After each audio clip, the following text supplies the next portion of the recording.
Chasity Sparkman and Isaiah James were once a sweet high school romance, blossoming into a married couple and parents of two children, a seemingly perfect picture in the eyes of family and friends. But behind that flawless family portrait were cracks that grew increasingly evident. Isaiah landed in prison. While Chasity struggled to raise their children and rebuild her life, love turned to suspicion. Prison phone calls became arguments. And when Isaiah returned, violence replaced promises. The appearance of Ayanna, a third party intruding into their relationship, pushed the conflict to its breaking point. Then came Valentine's Day 2024 in a quiet parking lot. A single gunshot rang out, ending Chasity Sparkman's life. What turned a day of love into a day of tragedy? And was this merely an outburst of violence? Or did it conceal deeper calculations within this tangled love triangle? Sunlit California is where a tragic story slowly unfolds, beginning in the small Sacramento apartment of Chasity Sparkman. At 26, she was a devoted mother to two young children, 6-year-old Priscilla and 8-year-old Zani. From preparing colorful breakfasts to cheering enthusiastically during their school projects or impromptu living room dance sessions, every action of Chasity reflected her deep maternal love. She understood the value of care. Having grown up in a large family with 20 siblings, her challenging yet love-filled childhood taught her to cherish every moment with her family. Her siblings were always a safe haven for Chasity. Shaping her unique character, she prioritized others above herself, was quick to forgive, and believed in the power of second chances. This kindness made her an exceptional mother, but sometimes led her into dangerous situations she failed to recognize. These days, Chasity was studying at Sacramento City College, aiming to become a psychologist. She believed understanding human psychology would help her provide a better life for her children, alongside her studies. She ran a small business selling hair and eyelashes, a modest endeavor that showcased her hard work and ambition for financial independence. Each small transaction carried her hopes for a brighter future for her little family. However, Chastity's life wasn't all rosy. Isaiah James, her estranged 25-year-old husband, remained an inseparable part of her story. They had once shared happy days, marrying and raising two beautiful children. But life wasn't always like a romantic movie.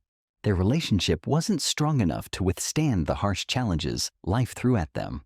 Cracks began to form, and now they lived apart. She focused on raising their children and building a future.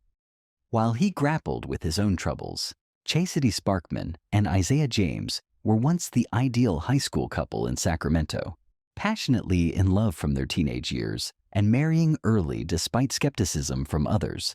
But life wasn't always like a romantic movie, especially after their marriage. Financial struggles, the pressures of parenting while still young, and poor decisions began to create the first cracks in their relationship. Isaiah fell into bad social circles, making dangerous choices he believed would solve their financial woes. Then the worst happened. Isaiah was arrested and sent to prison with a hefty sentence. For Chasity, it was like a bolt from the blue. The husband she loved, the father of her two young children, suddenly became a prisoner. Her life turned upside down from a happy young wife. She became a single mother shouldering everything alone. But Chastity's love for Isaiah wasn't something she could easily erase. She chose to stand by him through this darkest period. Handwritten letters filled with heartfelt words were sent regularly to the prison, each word expressing unwavering love and support. Chasity arranged visits to Isaiah whenever possible, even if it meant taking her young children on long trips.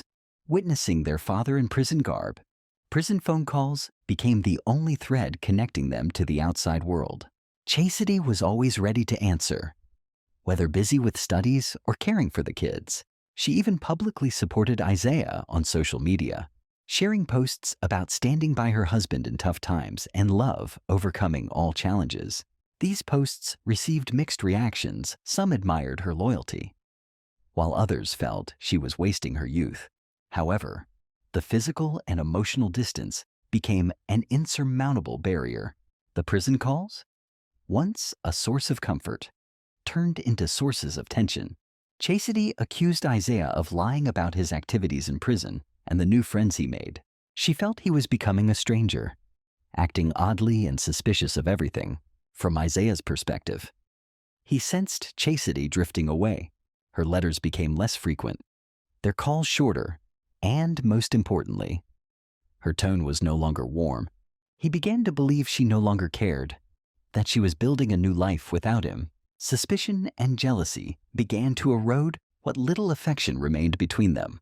Their phone arguments grew more heated and frequent, shouting. Accusations and tears became inevitable parts of every call. Chasity felt exhausted, juggling childcare, studies, work, and Isaiah's irrational outbursts from behind bars. When Isaiah was finally released, both hoped things could return to how they were. But the man who came back wasn't the Isaiah Chasity once loved. He was hardened, more suspicious, and unable to control his emotions. Chasity had changed too. She was stronger, more independent after months of managing everything alone. This difference led to an inevitable confrontation. Just days after his release, an argument about childcare escalated into physical violence. For the first time, Chasity witnessed the man she once loved raise his hand against her.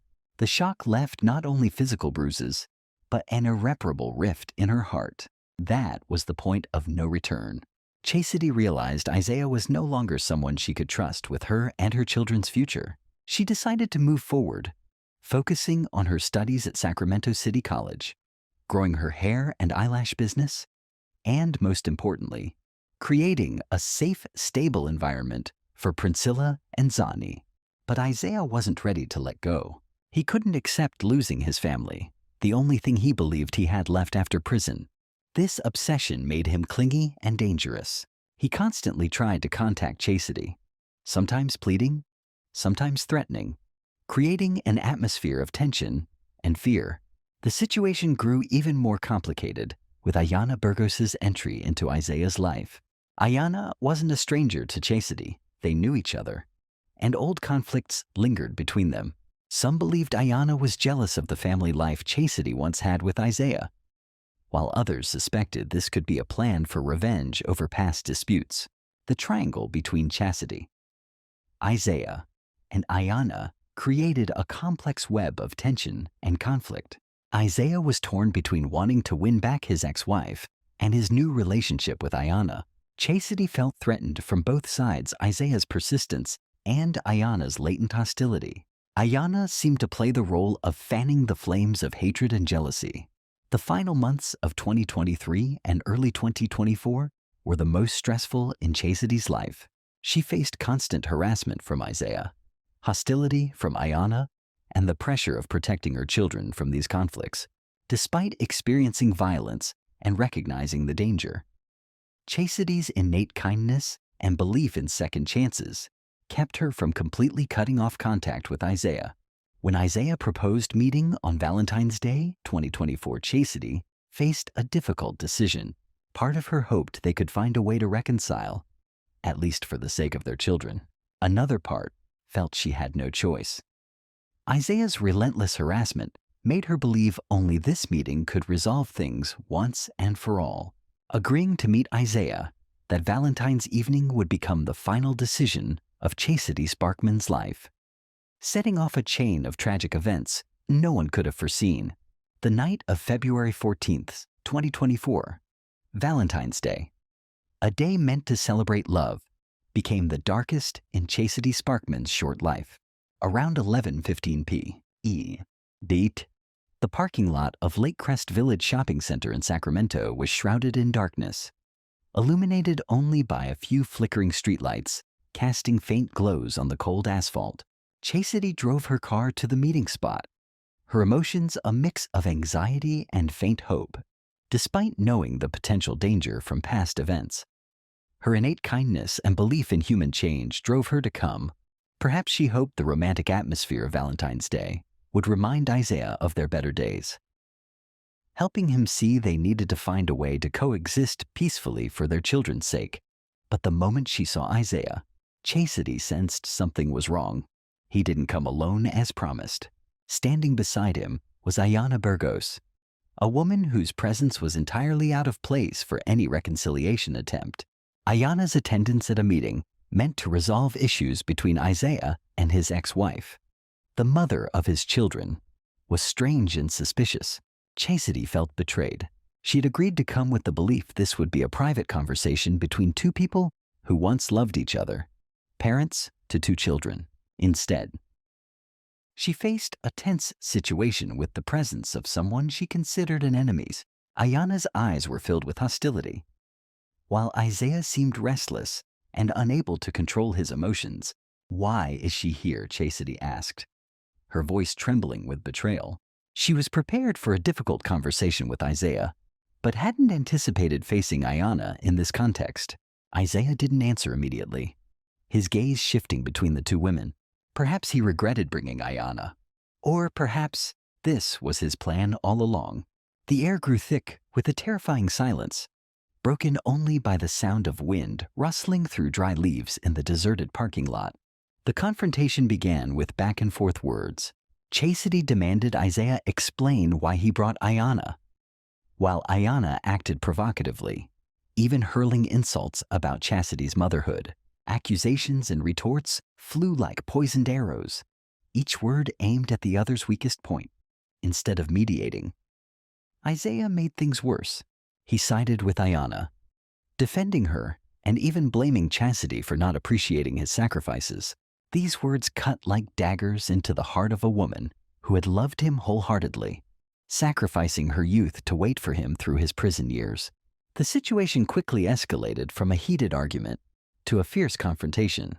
Their voices grew louder, their gestures more aggressive.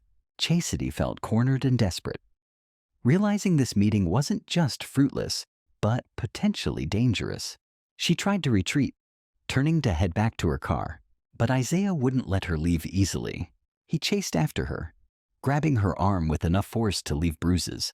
Chasity struggled to break free, but Isaiah grew increasingly violent. In that chaotic moment, as Chastity's screams echoed through the dark night, a horrific sound shattered the parking lot silence.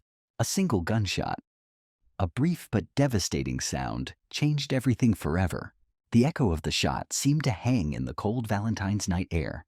Chasity collapsed, blood seeping from a severe wound.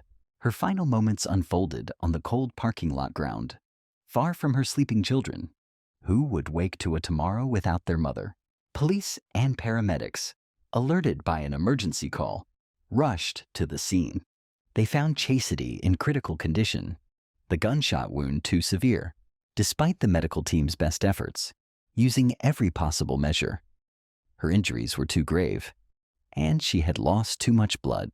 Chasity Sparkman, 26, the devoted mother of Priscilla and Zanny, passed away in the hospital hours later.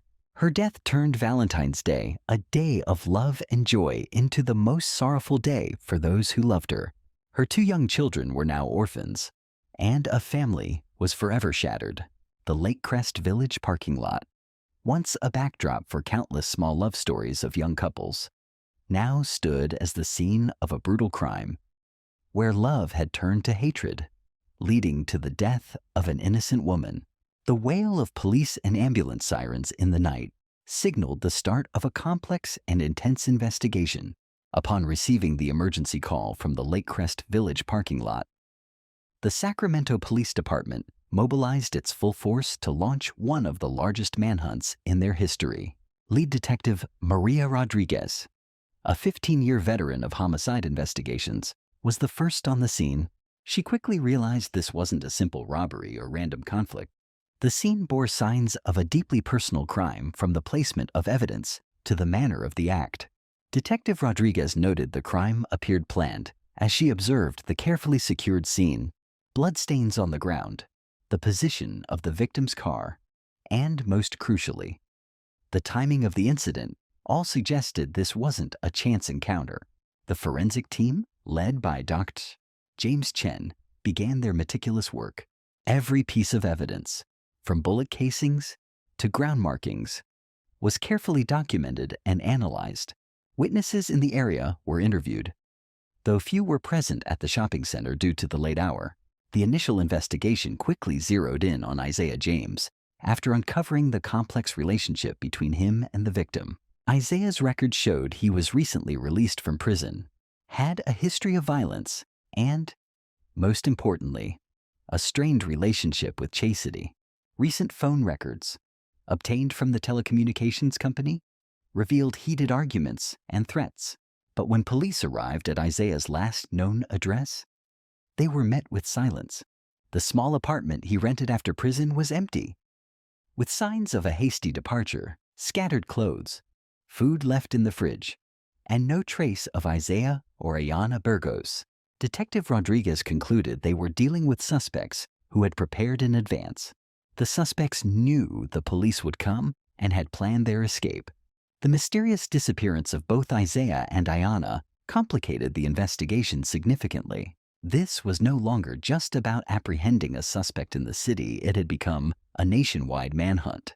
The Sacramento Police Department quickly contacted the FBI for assistance in tracking the suspect's movements. FBI Special Agent Sarah Mitchell, an expert in federal fugitive pursuits, was assigned to lead the joint task force. She brought extensive experience and modern tools to track the fugitives. In today's technological age, few could vanish completely without leaving a trace. The manhunt began as a tense game of cat and mouse.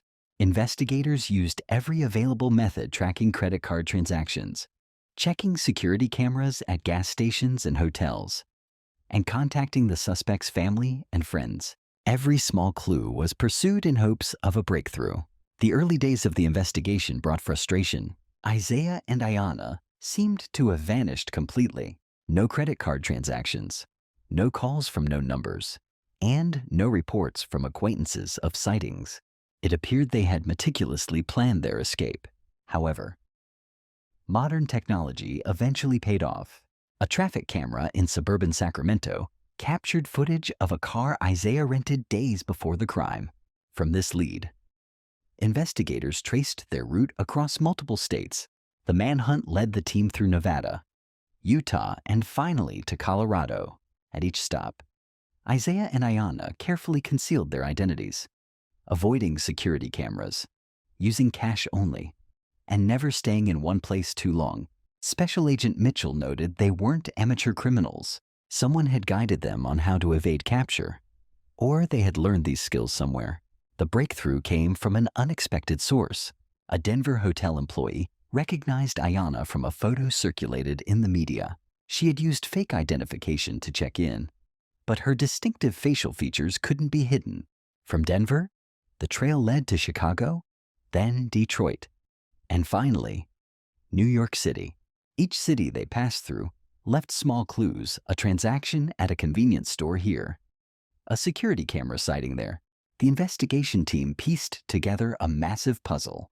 The manhunt lasted nearly a month, filled with dramatic ups and downs. At times, they thought they'd lost the trail entirely, only for a new clue to emerge. The persistence and professionalism of the Joint Task Force finally paid off. On the morning of March the 12th, 2024, exactly 1 month after Chasity Sparkman's death, an NYPD task force surrounded a small apartment in Queens. Isaiah James and Ayana Burgos were finally apprehended after a long and intense pursuit. The timing of their arrest was poignantly ironic, coinciding with Chastity's funeral in Sacramento. As family and friends gathered to bid her final farewell, justice began to take shape on the other side of the country. Both Isaiah and Ayana were arrested on charges of first-degree murder and awaited extradition to Sacramento to face trial. The investigation continued to clarify the exact motive and each person's role in the crime, particularly Ayana's involvement and whether she was an accomplice or merely a witness. The successful capture of the suspects brought some relief to Chastity's family, but it was only the first step on the long road to justice for a young mother who lost her life unjustly. After Isaiah James and Ayana Burgos were arrested in New York City on March 12, 2024, a complex legal process began. Extraditing the two suspects from New York to Sacramento was no simple task, requiring close coordination between law enforcement agencies across multiple states.